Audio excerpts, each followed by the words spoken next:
आपको लगता है कि अर्चकों ने बेशुमार पैसा कमाया है? ऐसा ये मेरे पास कोई डायरी है, कोई रिकॉर्ड तो है नहीं। नहीं, आपको पास खबर तो आती होगी। खबर तो आप ही दे रहे हैं।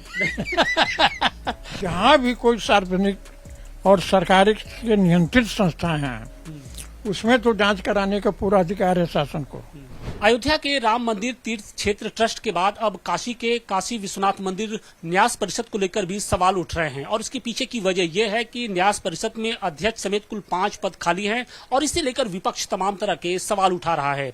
हमारे साथ बातचीत के लिए मौजूद हैं इस ट्रस्ट के पूर्व अध्यक्ष डॉक्टर नागेंद्र पांडे जी।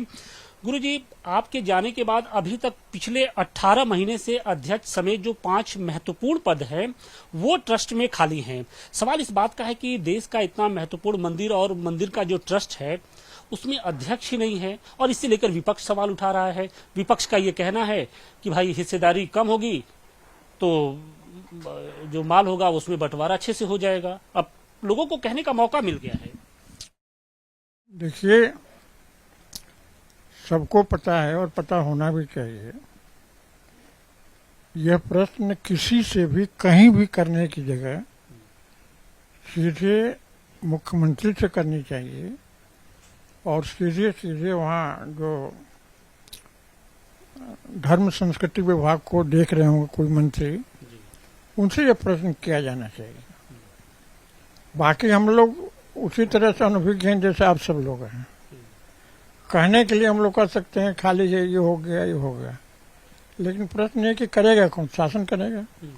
शासन को जो काम करना है, जो कार्य करना है, उस शासन के स्तर पर विचार नहीं है और उनके विचार के जो भी बिंदु हों, किस तरह से विचार कर रहे हों, विचार करने में उनको दिक्कत आ रही हो, विलम्ब हो रहा है, ये सब सारा का सारा प्रश्न शासन के पास है।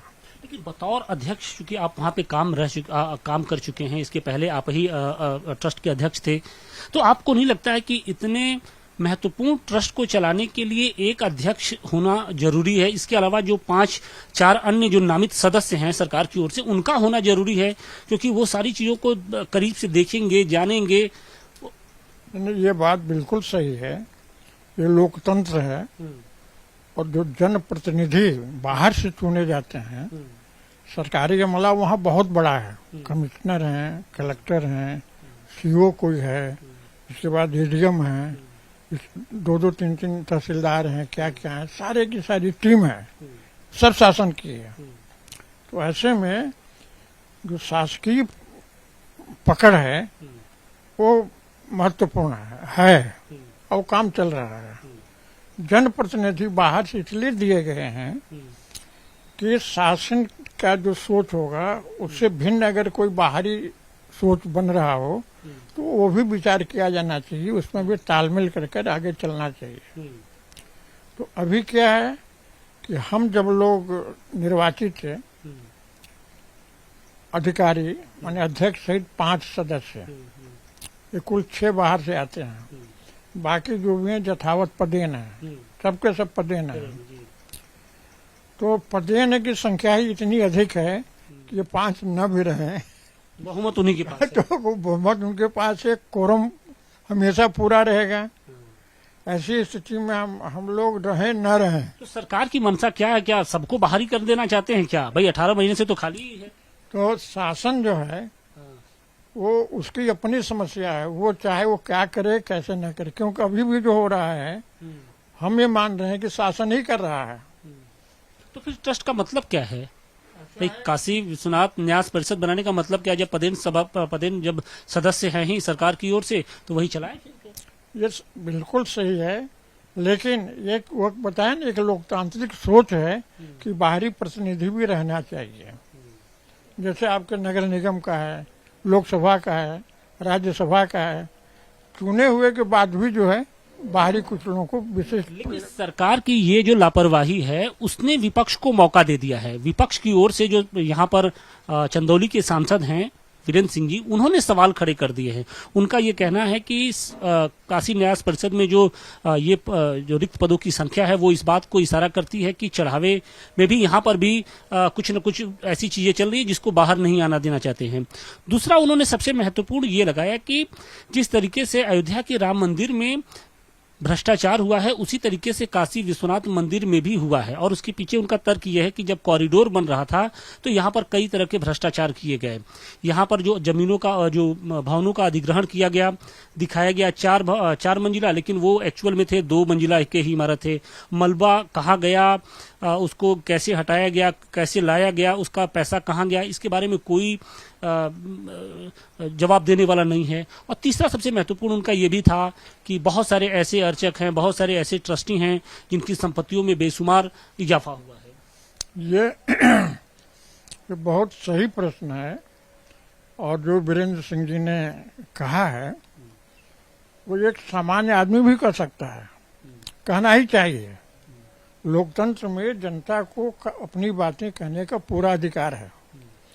जो दर्शनार्थी आ रहे हैं भीड़ में, उनको जो सुविधा हो रही है उसको भी उनको कहने का अधिकार है। जो वहाँ पर अतिरिक्त कहीं से पैसा लिया जा रहा है, उनको पीड़ित किया जा रहा है, ये भी उनको कहने का अधिकार है। लेकिन सामान्यतया क्या होता है कि आम जनता अपने सुख दुख को अपने आप में भोग कर चुप हो जाती है, नहीं कह पाती है। और इसलिए अच्छा है वीरेंद्र सिंह जी के, इसका मैं स्वागत करता हूँ। मैं चाहता हूँ और भी कोई लोग इस तरह से कहें। तो आपको लगता है कि उनके जो उन्होंने जो आरोप लगाया उसकी जांच होनी चाहिए? जांच निश्चित नियमित होनी चाहिए, एक ही बार नहीं होनी चाहिए।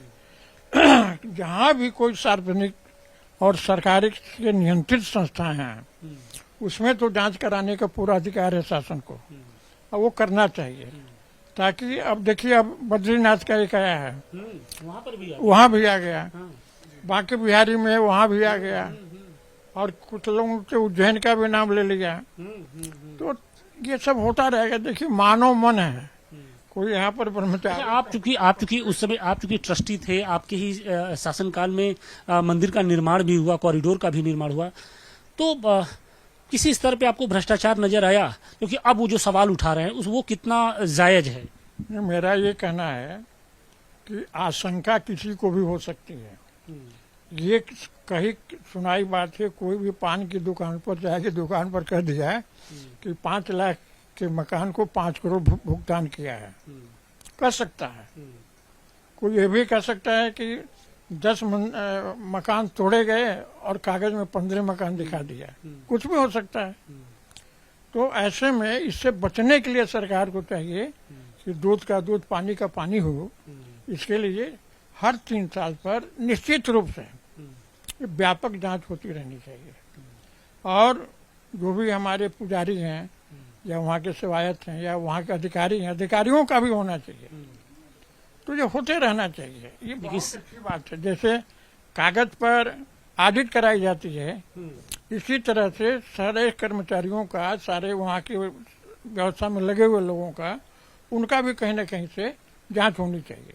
तो यहाँ पर ऑडिट से आप लोग संतुष्ट थे? यहाँ पर जो ऑडिट होता था ऐसा है कि ऑडिट में केवल आंकड़े आते हैं, इस पर इतना, इस पर इतना, इस पर इतना, पूछने पर सब हुआ है, सब ठीक है। ऑडिट हम लोगों ने कर लिया। यही काम तो वहाँ पर भी हो रहा था, राम मंदिर में भी। हाँ, हो गया। वो ठीक कह रहे हैं, एकदम आप ठीक कह रहे हैं। सवाल ये है कि उसमें हम लोग जो जनप्रतिनिधि हैं वो कोई अकाउंट का स्पेशलिस्ट नहीं है। सभी ने समझ ही नहीं पा सकता है कि ये क्या कहा जा रहा है और क्या ये बनाया गया है। सीधी सी बात है, ये विद्वान लोग हैं, पढ़े लिखे लोग हैं, यूनिवर्सिटियों के प्रोफेसर हैं, वो धार्मिक व्यवस्था पर अपनी बात रख सकते हैं और कोई व्यवस्था है उस पर वो देख सकते हैं।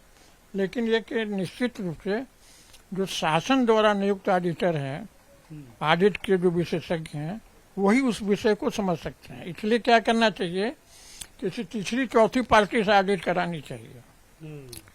ये बहुत जरूरी है। आप किसी बेंगलोर के फर्म को बुला दीजिए यहाँ 3 महीने के लिए, वो पूरा जांच करके अपनी रिपोर्ट दें, तो संभव है कि सही सही साफ सुथरी। लेकिन यही तो वहां पर भी दिक्कत हो गया कि और जितने ट्रस्टी थे वो अब उनके पास कोई इन्फॉर्मेशन जाती नहीं थी, 3 महीने पे बुलाया जाता था, बस उनको बता दिया जाता था। तो लेकिन उनको डमी ट्रस्टी के तौर पे, तो यहाँ पर क्या, यहाँ पर भी वही स्थिति है क्या कि खाली आप लोग को बुलाया गया कि नाम मात्र के ही आप अध्यक्ष हैं और वो फलाने हैं?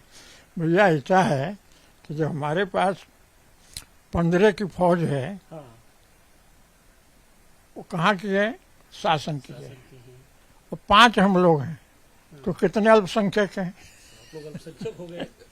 उसमें भी वो जो वहाँ रखे गए हैं, वो कोई अकाउंट का विशेषज्ञ है, कोई स्ट्रक्चर का होगा, कोई निर्माण का होगा। अध्यक्ष तो आप है ना गुरुजी, अध्यक्ष तो आप थे मतलब। अध्यक्ष नहीं ना जमीन मकान तोड़ने जाएगा, हाँ, ठीक है। न अध्यक्ष मकान बेचने जाएगा, न अध्यक्ष रजिस्ट्री ऑफिस में जाकर दस्तखत करेगा।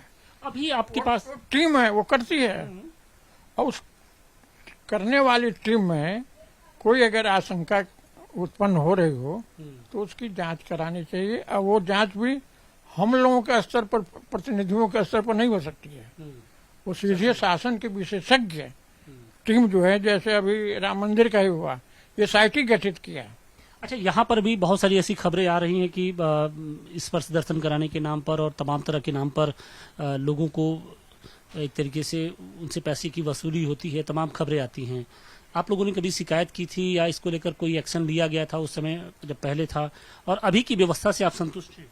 ऐसा है कि व्यवस्था हमेशा बदलती रहेगी और असुविधा जहाँ भी होगी प्रयत्न किया जाएगा असुविधा न हो, लेकिन इसके बाद भी व्यवस्था रहेगी। और फिर आगे भी माने कहना चाहिए, व्यक्ति के परिवर्तन का, परिवर्धन का, संस्कार का हमेशा अवसर रहेगा। अभी की बात नहीं मैं कह रहा हूँ, एक निरंतर प्रक्रिया है। जैसे पानी है, बाढ़ आएगी तो गंदा नदी हो, गंदा पानी आने लगेगा, मटमैला पानी आने लगेगा, फिर धीरे धीरे वो साफ होने लगेगा, जाड़ा आते आते एकदम स्वच्छ हो जाएगा। तो इसी तरह से ये प्राकृतिक परिवर्तन है। मनुष्य का मन भी ऐसे ही होता है, कभी बहुत धूमिल हो जाएगा, बहुत गंदा हो जाएगा, बहुत कुछ चोरी चमारी कर लेगा, फिर कभी और भी हो सकता है कि बहुत अच्छे लोग, अच्छे विचार वाले आ जाएं, बहुत अच्छा होने लगे। लेकिन सतर्क रहने की जरूरत है। सतर्क रहने की जरूरत है और परिवर्तन करते रहने की जरूरत है। बहुत से अर्चकों की संपत्ति को लेकर सवाल उठ रहे हैं गुरुजी, जांच की बात कही जा रही है। आपको लगता है कि अर्चकों ने बेशुमार पैसा कमाया है? ऐसा है, ये मेरे पास कोई डायरी है, कोई रेडियो कार्ड तो है नहीं, आपके पास खबर तो आती होगी। खबर तो आप ही दे रहे हैं खबर आप सब लोग दे रहे हैं, वैसे खबर मेरे पास भी आती रहती है। लेकिन सच्चाई ये है कि केवल कहने से कुछ नहीं होगा, शासन को भी गंभीर होकर आपके इन प्रश्नों को ध्यान में रखकर उसके समुचित निराकरण का प्रयास करना चाहिए और प्रयास दिखाई पड़ना चाहिए कि हो रहा है। तो जितने शक सुबह उठ रहे हैं खासतौर से ट्रस्ट और ट्रस्टियों को लेकर, इसके अलावा अर्चक और जो तमाम नामित सदस्य हैं उनको लेकर, जो पूर्व ट्रस्ट के अध्यक्ष हैं नागेंद्र पांडे जी, उनका ये साफ तौर पे कहना है कि अगर किसी को कोई शक है तो इस मामले की जांच होनी चाहिए। वाराणसी से मनीष दुबे के साथ आशुतोष सिंह, टाइम्स नाउ, नवभारत।